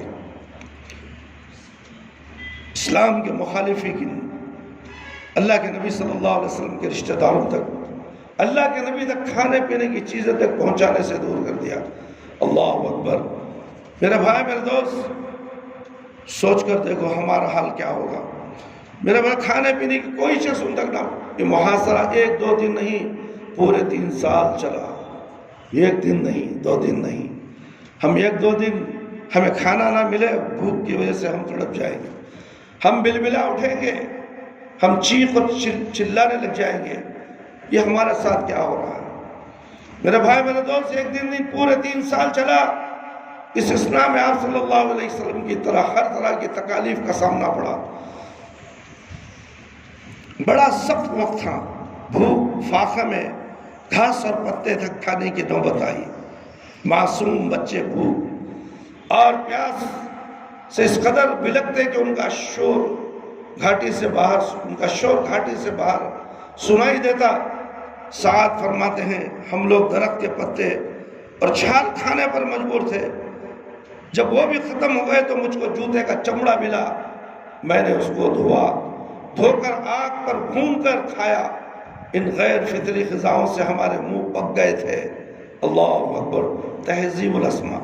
اسی طرح آپ صلی اللہ علیہ وسلم کے دین کا پیغام سنانے کے لیے مکہ قریب بستی طائف تشریف لے گئے، لیکن طائف والے مکے والوں سے بھی زیادہ سقی القلب نکلے۔ انہوں نے پہلے تو آپ کی دعوت کا جواب استہزاء سے دیا، یعنی کہ مذاق سے دیا۔ اوباش لوگوں کو پیچھے لگا دیا، محلے کے آوارہ لوگوں کو پیچھے لگا دیا۔ اوباش یعنی گنڈے لوگ جو مذاق کرنے والے، چھیڑ چھاڑ کرنے والے لوگ تھے۔ طائف کے لوگوں نے پیارے نبی صلی اللہ علیہ وسلم کے پیچھے لگا دیا، جو بھیڑیوں کی طرح آپ صلی اللہ علیہ وسلم پر پل پڑے، اور ان بے دردوں نے آپ پر اتنے پتھروں کی بوچھاڑ کی، آپ کے جسم اطہر سے خون کے فوارے چھوٹ پڑے۔ اللہ اکبر۔ یہ وحشیانہ کھیل کئی گھنٹے جاری رہا، یہاں تک کہ آپ صلی اللہ علیہ وسلم لڑ کھڑا کر زمین پر گر گئے۔ وہ آپ صلی اللہ علیہ وسلم کو بے ہوش چھوڑ کر چلے گئے۔ کچھ دیر بعد آپ صلی اللہ علیہ وسلم کے غلام زید رضی اللہ عنہ آپ صلی اللہ علیہ وسلم کو ڈھونڈتے ہوئے وہاں پہنچے، آپ صلی اللہ علیہ وسلم کو اٹھا کر لائے، آپ صلی اللہ علیہ وسلم کے منہ پر ٹھنڈے پانی کے چھینٹے دیے، جس سے آپ صلی اللہ علیہ وسلم کو ہوش آیا۔ اس وقت زید نے کہا، نبی صلی اللہ علیہ وسلم ان کے حق میں دعا فرمائی۔ آپ نے فرمایا، زید، میں ان لوگوں کے لیے بد دعا کیوں کروں؟ اگر یہ لوگ ایمان نہیں لائے تو کیا ہوا؟ امید کہ ان کی آئندہ نسل ضرور اللہ پر ایمان لائے گی۔ آپ صلی اللہ علیہ وسلم کو بنی نوع انسان سے انتہائی محبت تھی۔ آپ صلی اللہ علیہ وسلم اس کے سچے وہی خواہ تھے۔ آپ اللہ کے دین سے پھرے ہوئے لوگوں کو دوزخ کے ہولناک آگ سے بچانا چاہتے تھے، اسی لیے اپنی قوم کی مسلسل ہٹ دھرمی، استہزاء، مزاحمت اور ظلم و ستم کے باوجود ان کے لیے بد دعا نہیں کرتے تھے، بلکہ اگر کوئی ایسی تحریک بھی کرتا تھا تو آپ صلی اللہ علیہ وسلم اس کو بھی سمجھا دیتے تھے۔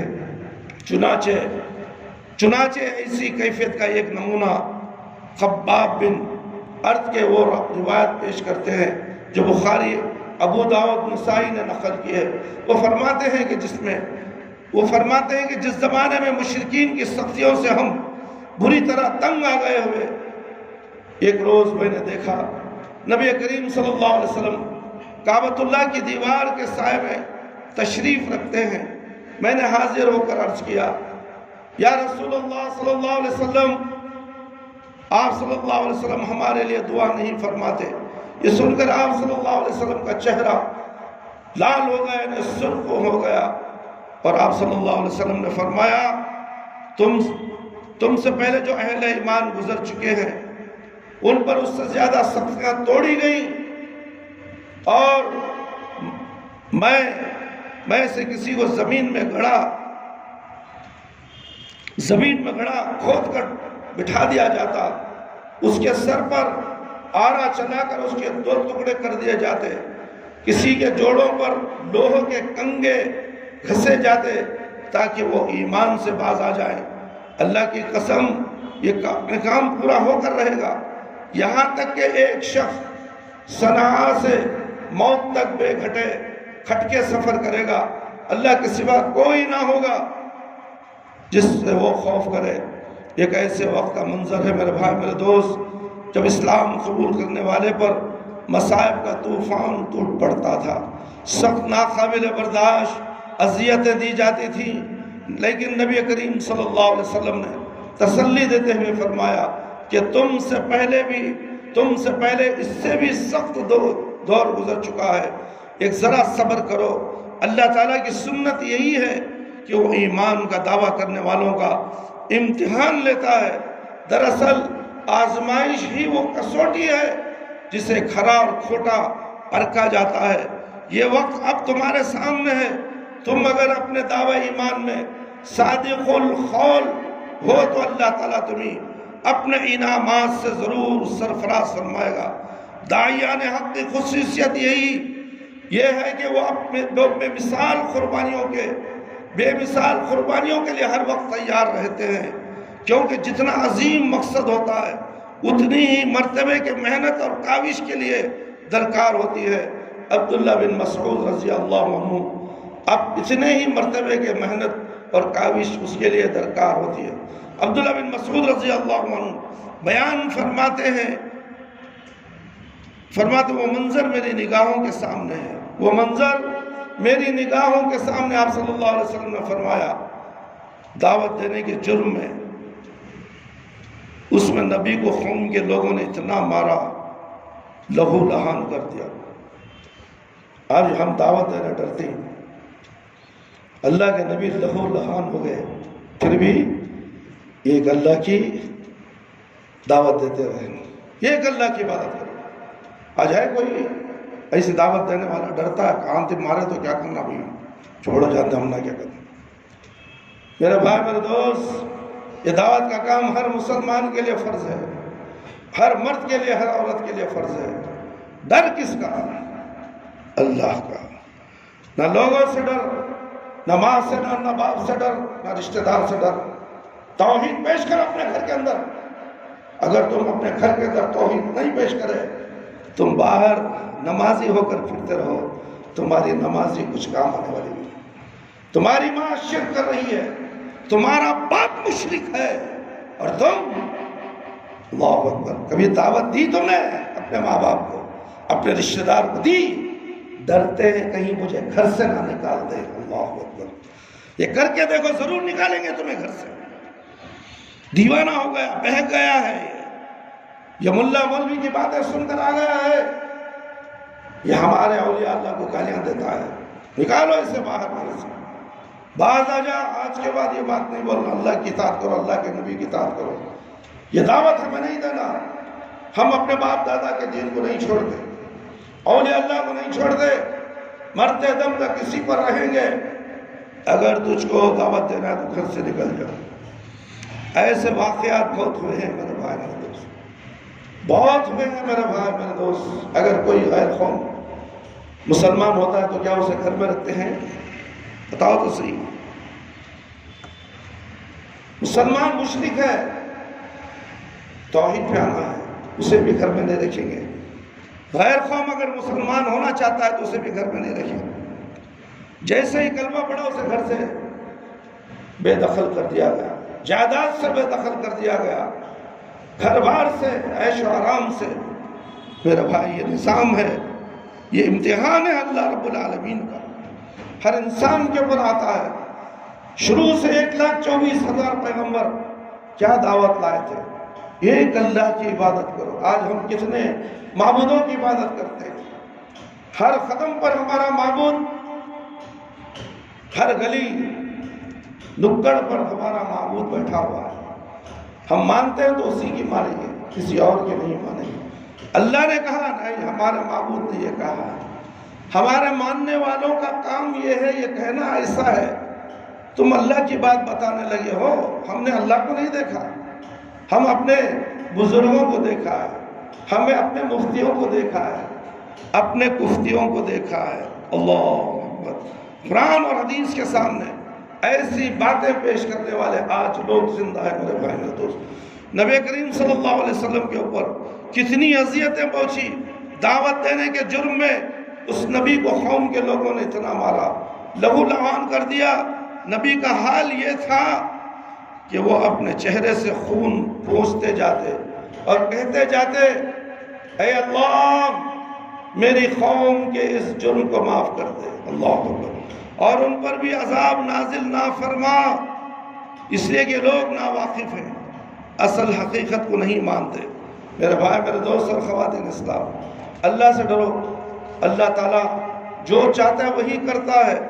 11 نبوی حج کے ایام میں مدینے کے کچھ لوگ مکہ آئے، نبی کریم صلی اللہ علیہ وسلم کو ان کا پتہ لگا تو آپ صلی اللہ علیہ وسلم کے پاس پہنچے، دعوت اسلام پیش کی، وہ لوگ ایمان لے آئے اور مدینہ واپس جا کر آپ صلی اللہ علیہ وسلم کی نبوت کا چرچا کیا۔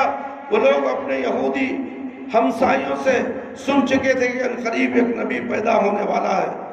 نتیجہ یہ ہوا کہ یثرب کے ہر گھر میں نبی کریم صلی اللہ علیہ وسلم کی دعوت کا ذکر ہونے لگا۔ چنانچہ اگلے سال 12 عیسوی نبوی میں یثرب کے 12 باشندے نبی کریم صلی اللہ علیہ وسلم کی خدمت میں حاضر ہو کر اسلام لائے۔ آپ صلی اللہ علیہ وسلم ان کے ساتھ مصعب بن عمیر رضی اللہ عنہ کو دیا منصب، اور مصعب بن عمیر رضی اللہ عنہ کی زبان میں اللہ تعالیٰ نے ایسی برکت دی کہ مدینے کے گھر میں اسلام پھیل گیا، مدینے کے گھر گھر میں اسلام پھیل گیا۔ آپ نبی کریم صلی اللہ علیہ وسلم نے اس مسلمان کو جن پر کفار اور ظلم ستم کے پہاڑ توڑ دیے تھے یثرب جانے کی اجازت دے دی۔ جب اہل مکہ نے دیکھا کہ نبی کریم صلی اللہ علیہ وسلم اپنے مشن سے نہیں رکتے اور اسلامی تحریک روز بروز ترقی کر رہی ہے، تو انہوں نے اس ابتلا کے لیے نجات حاصل کرنے کے لیے ایک جلسہ کیا جس میں مختلف تجاویز سامنے آئیں۔ ایک تجویز یہ تھی کہ حق کے علمدار کو آہنی زندہ میں بند کر دیا جائے یہاں تک کہ وہ گھل گھل کر مر جائے۔ شیطان نے ایک شیخ نجدی کی صورت میں جلسے میں موجود تھا، کہا اگر تم ایسا کرو گے اس کی دعوت آہنی سلاخوں سے نکل کر اطراف عالم پھیل جائے گی، اور ہو سکتا ہے اس کے ساتھ ہی اس کو نکال لے جائیں۔ تمہارا کیا دھرا صبر کیا گیا دھرا سب کچھ رہ جائے گا۔ اس تجویز کے بعد ایک تجویز پیش یہ ہوئی کہ ہم اس کو اپنے وطن سے نکال دیں گے، لیکن شیخ نجدی نے کہا نہیں، اللہ کی قسم تمہارے لیے صورت مناسب نہیں۔ کیا تم اس کی خوبی گفتار اور اس کی شیرینی کلام سے واقف نہیں کہ جس بل پر وہ لوگوں کے دلوں پر اپنا اثر بٹھا لیتا ہے؟ اللہ کی قسم اگر تم نے ایسا کیا تو پھر تم اس صورت میں اپنا بچاؤ نہ کر سکو گے۔ وہ عرب کے کسی قبیلے کے پاس پہنچ کر اپنے کلام اور گفتار کے جادو سے اپنا بنا کر تم پر چڑھ جائے گا اور تمہارا اقتدار تمہارے ہاتھ سے چھین کر جو چاہے کرے گا۔ بس کوئی تدبیر نہ نکالو۔ بڑی بحث و تمہیز کے بعد آخر میں ابو جہل کی اس تجویز پر سب کا اتفاق ہو گیا کہ تمام قبائل سے ایک بڑے نوجوان منتخب کر دیا جائے۔ یہ لوگ تاریکی میں نبی کریم صلی اللہ علیہ وسلم کے گھر کو گھیر لے، اور صبح کے وقت جب نبی کریم صلی اللہ علیہ وسلم گھر سے باہر قدم رکھے تو سب مل کر ایک بارگی ٹوٹ پڑے اور تلواروں سے آپ صلی اللہ علیہ وسلم کا خاتمہ کر دیں۔ نیز ہر شخص ہر نمائندہ تلوار مارنے میں حصہ لیتا کہ آپ صلی اللہ علیہ وسلم کا خون قبائل پر منقسم ہو جائے، خاندان بنو ہاشم کو کسی سے لڑنے ہمت نہ رہے۔ چنانچہ وہ پروگرام کے مطابق دشمنان اسلام نے، دشمنان دین نے رات کو نبی کریم صلی اللہ علیہ وسلم کے مکان کا محاصرہ کیا، صبح ہونے کا انتظار کرنے لگے، نبی کریم صلی اللہ علیہ وسلم کا خاتمہ کر دے۔ دنیا کی تاریخ کا یہ سب سے عجیب اور انوکھا واقعہ تھا۔ وہ ایک شخص جس نے دنیا کی بھلائی کے لیے اپنا چین آرام ترک کر دیا تھا، لوگوں کو دوزخ کی آگ سے بچانے کے لیے جس نے اپنا وقت، اپنا مال، اپنا اندوختہ سب کچھ لگا دیا تھا، جس کے پاس قتل کا فیصلہ کرنے والوں میں سے اکثر کی امانتیں بھی رکھی تھی، اور ٹھیک اس وقت آپ صلی اللہ علیہ وسلم کو اللہ کی طرف سے ہجرت کا حکم ملتا ہے۔ چنانچہ آپ صلی اللہ علیہ وسلم نے دشمنوں کی امانتیں علی رضی اللہ عنہ کے سپرد کی کہ صبح کو ان لوگوں کے حوالے کر دے۔ وہ خود اللہ جل شانہ کے نام کا ورد کرتے ہوئے دشمنوں کے نرغے سے نکل گئے۔ ان پہرے داروں کو پتہ ہی نہ چلا کہ جس کی تلاش میں وہ یہاں تک پہنچے تھے اس کو اللہ نے محفوظ تمام مقام پر پہنچا دیا۔ آپ صلی اللہ علیہ وسلم کے ہمراہ ہجرت کرنے کا شرف ابو بکر صدیق رضی اللہ عنہ کو حاصل ہوا۔ مکے کی جد و جہد کا یہ آخری مرحلہ تھا۔ تاریخ شاہد ہے کہ کار نبوت کی ذمہ داری سنبھالتے ہوئے نبی کریم صلی اللہ علیہ وسلم کی تجارت قریب ختم ہو چکی تھی، کاروبار ٹھپ ہو چکا تھا، تجارت بند ہو چکی تھی۔ خدیجہ رضی اللہ عنہ کا سرمایہ بھی ان سرسے میں خرچ ہو گیا تھا۔ ادھر آپ ہر طرف مطعون سے ہر جگہ تضحیک کا نشانہ بنے ہوئے تھے، اور اب وہ وقت آ گیا کہ مشرکین مکہ آپ کو جان کے لاگو تھے، موقع ملتے ہی موت کے گھاٹ اتارنا چاہتے تھے۔ ان حالات میں ہجرت کا حکم ہوتا ہے، یعنی اپنے گھر بار، اپنے عزیز و اقارب، اپنے وطن کو اللہ کے لیے چھوڑ کر دوسری جگہ چلے جاؤ۔ خدا کی زمین تنگ نہیں ہے، ہر آدمی کو اپنے گھر سے پیار ہوتا ہے، ہر آدمی کو اپنے گھر سے، اپنے ماں سے، اپنے باپ سے، اپنے رشتہ داروں سے پیار ہوتا ہے، مگر دین کے لیے قربان ہونے کے لیے تیار نہیں ہوتا۔ دین کی بات آئی تو کیا میرے باپ کو چھوڑ دوں، میری اماں کو چھوڑ دوں، میری جورو کو چھوڑ دوں، میرے بچوں کو چھوڑ دوں؟ ارے یہ تیرے جورو اور تیرے بچے کس نے دیے؟ اللہ نے دیے، اللہ کی بات کے لیے۔ اگر اللہ کی بات کے نام مانتے ہیں تو لات ماریں گے۔ ہے کوئی مائی کا لال، ہے کوئی زمین کے اندر ایسا مائی کا لال جو ہر طرح سے اپنے آپ کو قربان کر دے؟ پھر وہ نبی کا دین ہم پیش کرتے تو ہم کو جوتا لے کے مارتے، ہمیں جوتے لے کے مارتے ہو، ہمیں برا بلا کہتے ہو۔ وہ نبی اپنے آپ کے لیے لہو لہان ہو گیا۔ وہ دین پیش کرنے کے لیے کون سا دین؟ توکل مستان کا دین، خواجہ غریب کا دین، معین الدین چشتی کا دین، بغداد کا دین نہیں، نہ کسی ملا کا، نہ کسی پیر کا دین، نہ کسی مفتی کا دین، اعلیٰ حضرت کا دین، پیارے حضرت کا دین، اعلیٰ حضرت، پیارے حضرت، اعظم حضرت، پیارے نبی محمد صلی اللہ علیہ وسلم کا دین۔ سب سے بڑا دین وہ ہے، امام اعظم، کائنات اعظم، پیارے نبی محمد صلی اللہ علیہ وسلم۔ اس کو چھوڑ کر دنیا میں بنے ہوئے ملا مولوی پیر و مرشد کے دین کو تم آگے بڑھاتے ہو، انجام کیا ہوگا؟ انجام معلوم نہیں معلوم؟ اگر نہیں معلوم سے گزر جاؤ گے تو قیامت تو کیا زندگی بھر جہنم میں پڑے رہو گے، تمہیں جہنم سے نکالنے والا کوئی بھی نہیں۔ ابھی وقت ہے میرے بھائی، میرے دوست، ابھی وقت ہے، واپس آ جاؤ دین کی طرف، یہ اللہ کی طرف آؤ۔ یہ ایک نبی صلی اللہ علیہ وسلم کی دعوت کی طرف آؤ۔ 1,24,000 پیغمبر ایک ہی دعوت دی ہے۔ پیارے نبی صلی اللہ علیہ وسلم آخری نبی تھے، انہوں نے بھی ایک ہی دعوت دیا، ایک اللہ کی عبادت کرو، بت پرستی چھوڑ دو، خبر پرستی چھوڑ دو، جھنڈا پرستی چھوڑ دو، پنجا پرستی چھوڑ دو، اولیاء پرستی چھوڑ دو، انسان پرستی چھوڑ دو۔ چھوڑنے کے لیے تیار ہیں؟ ہرگز نہیں۔ یہ تو ملا مولوی کی باتیں ہیں، وہ سب ہمیں سننا نہیں چاہیے، نماز پڑھ لب نکل جانا بس۔ انہیں بولتے رہتا سو بولنے دو، میں بولتے رہتا سو بولنے دو نہیں، یہ بات اللہ کے نبی کی ہے۔ جس طرح اللہ کے نبی صلی اللہ علیہ وسلم اپنی قوم کے لیے تڑپتے رہے، اسی طرح بھی اس مسجد کا خطیب بھی تمہارے لیے تڑپتا ہے، تاکہ تم میں سے کوئی نہ کوئی صحیح راستے پر آ جائے، صحیح دین پر آ جائے، ایک اللہ کی عبادت کرنے لگے، ایک نبی کی اطاعت کرنے لگے۔ دین یہی ہے، دین میں ملاوٹ نہیں۔ یاد رکھو، چھوٹی سی بھی ملاوٹ تمہیں جہنم میں پہنچا دے گی۔ اللہ نے کیا کہا، اللہ کے نبی نے کیا کہا؟ تیسرا کون بولنے والا؟ تیسرے کی بات سن لیے، دین میں ملاوٹ آ گئی۔ دین میں ملاوٹ اللہ کو پسند نہیں، اللہ پسند نہیں کرے گا۔ تمہاری عبادتوں میں، تمہارے حج میں، تمہاری زکوٰۃ میں، تمہارے عمرے میں، تمہاری نمازوں میں، ہر کام میں پیارے نبی صلی اللہ علیہ وسلم کی سنت ہونا چاہیے۔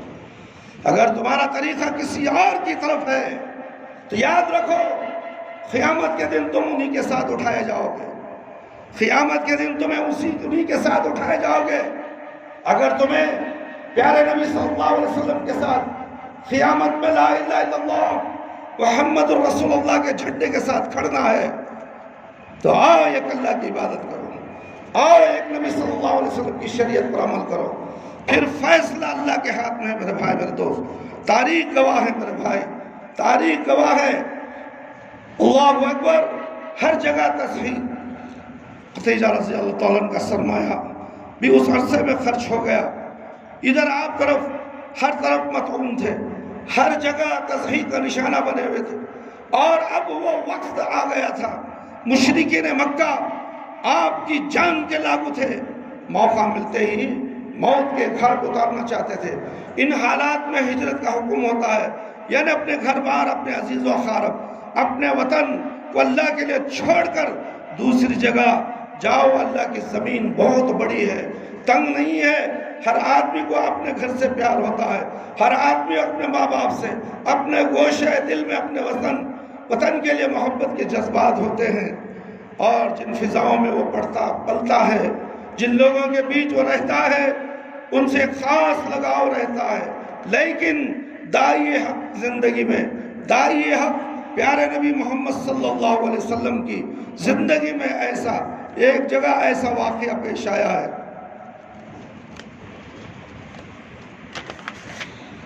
میرے بھائی، ایسا وقت آتا ہے جب اس کو ان گھروں اور زمینوں اور فضاؤں کو چھوڑنا ہوتا ہے، جب اللہ کے دین کی نصرت کے لیے اپنی ساری پونجی لٹانی ہوتی ہے، جب اپنے ایمان، اپنے عقیدے، اپنے مسلک کی حفاظت کے لیے اپنی جان، اپنے مال، اپنے محبوب سے محبوب اشیاء کو قربان کرنا پڑتا ہے۔ یہ بڑا جوخم کام ہے، بڑا دل گردے کا کام ہے۔ یہ صرف داعی حق پیارے نبی محمد صلی اللہ علیہ وسلم کا حوصلہ ہے کہ جو نو انسانی کی بھلائی کے لیے انتہائی نازک سازگار حالات میں صدائے حق بلند کرتا ہے۔ وہ اللہ کی مرضی پوری کرنے کے لیے اپنے جذبات، اپنے احساسات کو مسلسل نقصان پہنچاتا ہے۔ انسان کی کھیتی سر و سبز و شاداب دیکھنے کے لیے اپنی آشائش، اپنے وقت، اپنے مال، اپنے جسم و جان، اپنے وطن عزیز کو تک قربان کر دیتا ہے، جو دنیا والوں کی نظر میں قیمتی چیزیں ہیں۔ نبی کریم صلی اللہ علیہ وسلم کی ذات اقدس صلی اللہ علیہ وسلم مکے کے ماحول میں ایک مینار نور کی حیثیت رکھتی ہے۔ آپ صلی اللہ علیہ وسلم نے ان لوگوں کے سامنے قولاً عملاً ایک مرد مومن کا کردار پیش کیا، اور اپنی پاک سیرتی سے ثابت کر دیا تھا کہ آپ ایک اعلیٰ ظرف انسان ہیں، اپنے نصب العین پر مر مٹنے والے ہیں۔ انہیں لالچ چھو تک نہیں گیا، وہ اپنی دنیا بنانے کے فکر میں نہیں ہے۔ مکہ والوں کے دل سیاہ تھے، وہ اپنی گمراہیوں اور بد اخلاقیوں کو اپنی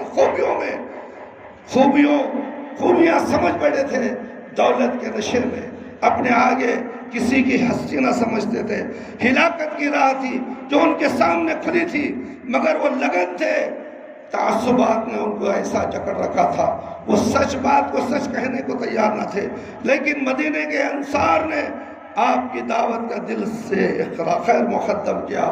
میرے بھائی میرے دوست اور خواتین اسلام، دراصل ہدایت اسی کو ملتی ہے، ہدایت اسی کو ملتی ہے جو خود ہدایت کا طلبگار ہو۔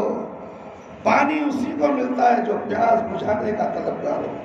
پیاس بجھانے کے لیے پانی پینا چاہتا ہے تو اسے پانی ملتا ہے۔ نہیں نہیں، یہ پانی نہیں، ہمارے کو وہ پانی ہونا، کالا پانی ہوگا، لال پانی ہونا، پیلا پانی ہونا، شفاف پانی اگر پیش کیا جائے، شفاف دین، ایک اللہ کی عبادت، ایک نبی کی اطاعت، اس کے علاوہ کوئی پانی شفاف نہیں۔ جاؤ کتابیں کھنگالو، جاؤ قرآن کی آیتیں کھنگالو، اگر کوئی مائی کا لال یہ کہتا ہے یہ دین صحیح ہے تو لاؤ، ہاتھ برہانکم ان کنتم صادقین، اگر تم سچے ہو تو دلیل پیش کرو۔ ہے کوئی مائی کا لال پیش نہیں کر سکتا، قیامت تک نہیں کر سکتا۔ دین وہی ہے جو اللہ نے کہا، دین وہی ہے جو نبی نے کہا۔ اس کے علاوہ جو دین کو تم مانتے ہو، اللہ کے پاس وہ دین نہیں چلنے والا، وہ دین نہیں چلنے والا۔ تم کو شیطان نے دھوکے میں رکھا ہے۔ ابھی بھی وقت بعد آ جاؤ، توبہ کر لو، ایک اللہ کی طرف آ جاؤ، توبہ کر لو، تمہاری توبہ قبول کی جائے گی۔ جب لرزے کا عالم آئے گا،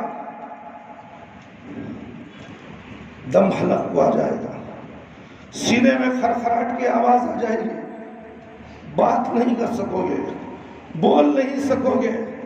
اس کے بعد بھیانک فرشتے آئیں گے، اچھے فرشتے آئیں گے، شیطان بھی کھڑا ہوگا، تمہاری آواز نہیں نکل سکے گی۔ اس وقت تمہاری توبہ قبول ہونے والی نہیں۔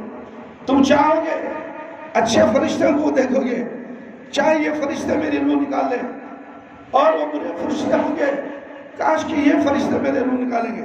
شیطان کہتا ہے کسی کی نہ سن میری سن، میں جو بولتا ہوں وہ کر۔ لوگ کہیں گے لا الہ الا اللہ پڑھ لو، لا الہ الا اللہ پڑھ لو، پڑھ لو، پڑھ لیں گے۔ شیطان کہا پڑھ مت۔ شیطان اس وقت تمہارے دماغوں کو خبتی بنا دے گا، یعنی کہ تمہارے دماغوں کو پاگل کر دے گا، تمہارے دماغوں کو پکڑ لے گا۔ آج کسی جن نے کسی عورت کو، کسی مرد کو جب پکڑ لیتا تو وہ اپنی حالت میں نہیں رہتی، وہ اپنے آپ میں کئی سے باتیں کرتی ہے۔ اسی طرح مرنے کے وقت بھی شیطان آتا ہے، آ کر تمہاری دماغوں کو پلٹا دیتا ہے۔ تم جو چاہتے ہو وہ نہیں ہو سکتا۔ اسی لیے ہم زندگی بھر وقت پر نماز پڑھتے رہے، ہر وقت اللہ سے مدد مانگتے رہے، ذکر و اذکار میں رہے، قرآن کی تلاوت کرتے رہے، تو قیامت کے دن وہ شیطان جو تب تمہاری روح قبض ہوگی، اس کا شیطان کا زور نہیں چلے گا، شیطان کا زور نہیں چلے گا۔ شیطان حق کا بھکا ہو کر کھڑ جائے گا، تمہاری زبان سے نکلے گا لا الہ الا اللہ، لا الہ الا اللہ۔ ادھر تم نے کہا، ادھر روح قبض ہو گئی۔ خوبصورت فرشتے تمہاری روح کو، خوبصورت فرشتے تمہاری روح کو خوشبودار مخملدار کپڑے میں لپیٹ کر آسمانوں کی طرف لے جائیں گے۔ مرحبا مرحبا، یہ کتنا خوبصورت ہے، یہ کتنا خوش نصیب انسان ہے جو دنیا میں اللہ اور اللہ کے رسول صلی اللہ علیہ وسلم کی اطاعت و فرما برداری کر کے آیا ہے۔ ساتوں آسمان میں ندا لگائی جائے گی، اللہ اکبر۔ جو دنیا کے دین میں ملوث ہو کر دنیا سے جائے گا تو یہ کتنا منحوس ہے، یہ منحوس کی روح۔ استغفر اللہ۔ ساتوں آسمان میں بدبودار روح جاتی رہے گی۔ فرشتے یہ منحوس کس کی روح ہے؟ پھر اللہ رب العالمین کے پاس جائیں گے، دونوں روحیں، پہلی روح جو نیک تھی، اللہ رب العالمین پوچھیں گے یہ کون ہے؟ یہ فلاں فلاں کا بیٹا ہے۔ اچھا، اسے علین میں جگہ دے دو۔ علین ایک ایسی جگہ ہے میرے بھائی میرے دوست جو عرش کے نیچے ہے، عرش کے پاس ہے، وہاں پر اس روح کو بھیج دی جاتی ہے، اور دوسرے کے بارے میں پوچھا جائے گا یہ کون ہے؟ یہ فلاں فلاں کا بیٹا ہے، اسے سجین میں دفن کر دو۔ یہ سجین کہاں ہے معلوم؟ ساتوں زمین کے نیچے جہنم ہے، جہنم کی جیل ہے۔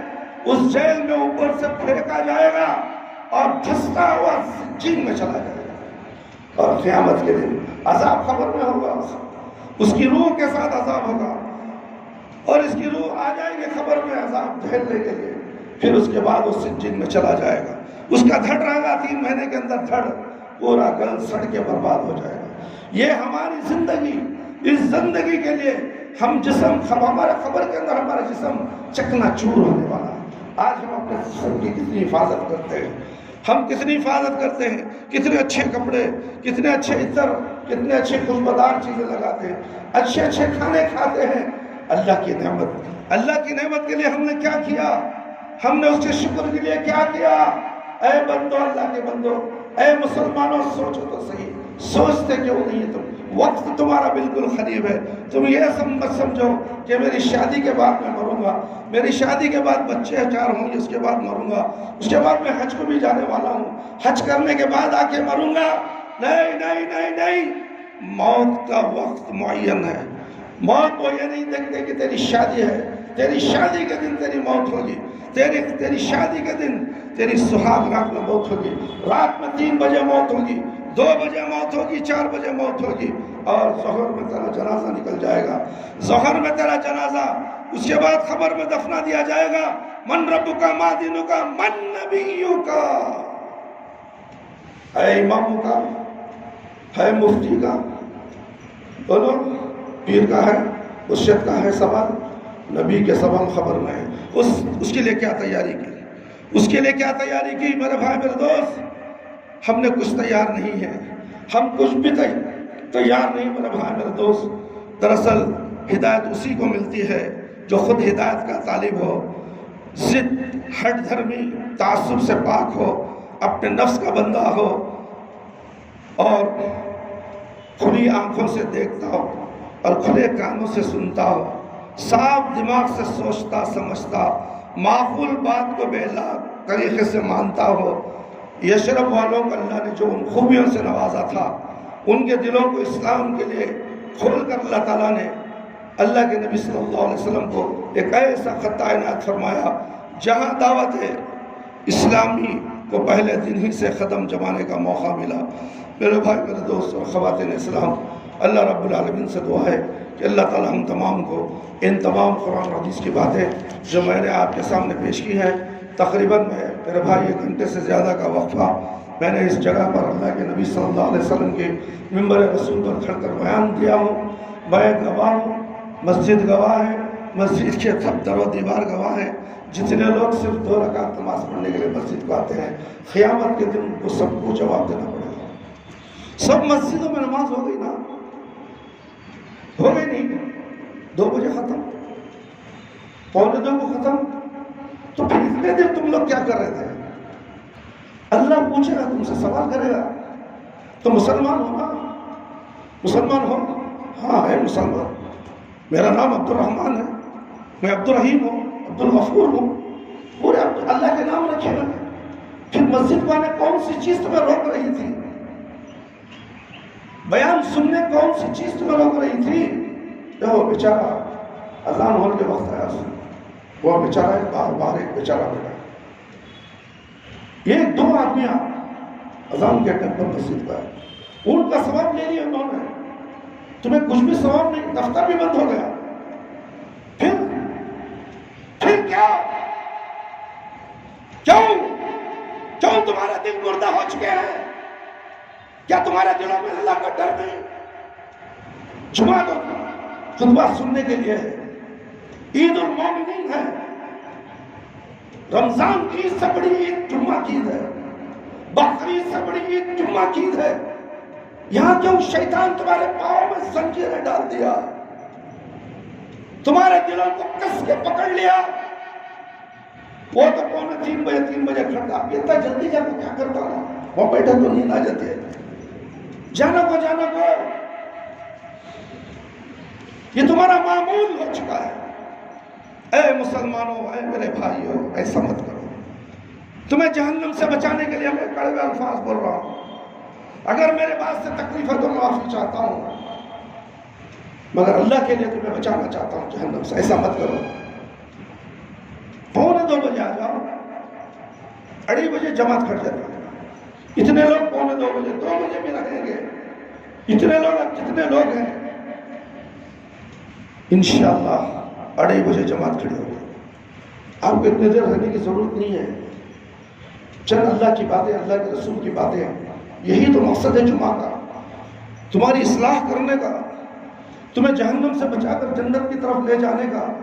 وہ ایک تڑپ میرے اندر ہے، میری سانس جب تک ہے وہ تڑپ وہ قائم رہے گی. اس منبر پر بولتا رہوں گا، چاہے مجھے قتل کر دے، گولیوں سے چھپنی کر دے، میں کسی سے ڈرنے والا نہیں. جو کہتا ہوں وہی کہتا ہوں جو اللہ نے کہا، میں وہی کہتا ہوں جو اللہ کے نبی نے کہا. میں یہ نہیں کہتا کہ مفتی صاحب نے کیا کہا، ہمارے بڑے حضرت نے کیا کہا، ہمارے پیر صاحب نے کیا کہا، ہمارے امیر صاحب نے کیا کہا. ارے بھائی، تم مفتی امیر، امیر مفتی، امیر مفتی، ان تمام چیزوں کے پیچھے رہو گے تو قیامت کے دن تمہیں پکڑے جاؤ گے. پھر پوچھا جائے گا اللہ نے کچھ نہیں کہا، نبی نے کچھ نہیں کہا، تو پھر تم کیا کرو گے؟ جواب دو میرے بھائی، آج اس کا فیصلہ کرو، غور و فکر کرو. غور و فکر کے بعد ہی تمہیں دین، سچا دین ملنے والا ہے. کسی کے پیچھے چلتے چلتے چلتے کہیں گڑا آ جائے تو سب اسی میں گر جاؤ گے. اللہ بچائے ہم تمام مسلمانوں کو. اللہ رب العالمین سے دعا ہے کہ اللہ تعالیٰ مجھے اور آپ تمام کی تمام قرآن اور حدیث کی باتیں سن کر اس پر زیادہ سے زیادہ مجھے اور آپ تمام کو بھی اس پر عمل کرنے کی اللہ رب العالمین توفیق عطا فرمائے. اللہ تعالیٰ میرے اور آپ کے صغیرہ کبیرہ گناہوں کی مغفرت فرما دے. اللہ تعالیٰ ہم سب کو 5 وقت نمازی بنا دے، وقت پر نماز پڑھنے والا بنا دے. ہماری نمازوں میں خشوع اور خضوع عطا فرمائے، ہماری نمازوں کو قبول فرمائے. پیارے نبی محمد صلی اللہ علیہ وسلم کی سنت کے مطابق نماز ادا کرنے والا بنائے. اے اللہ شرک سے بچا لے، بدعت سے بچا لے، ہم سب کو صراط مستقیم پر چلا دے. اے اللہ ہمارے والدین، ہمارے رشتہ دار جو اس دنیا سے چلے گئے، اے اللہ اگر وہ قابل رحم، قابل مغفرت ہیں تو اللہ ان کی مغفرت فرما، ان کی مغفرت فرما دے، ان کی خبر کو نور سے بھر دے. اے اللہ ان کی خبر کو جنت کا بغیچہ بنا دے، ان کے نیک اعمال کو اعلیٰ علین تک پہنچا دے.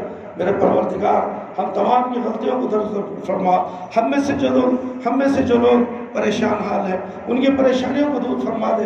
اے اللہ ان کی تکلیفوں کو دور کر دے، ان کی روزی روٹی میں برکت عطا فرما، حلال روزی عطا فرما، حرام کھانے سے بچا لے، جھوٹ بول کر روزی کمانے سے بچا لے، کسی کا مال غصب کر کے کھانے سے بچا لے، جھوٹ موٹ کے کام کرنے سے بچا لے.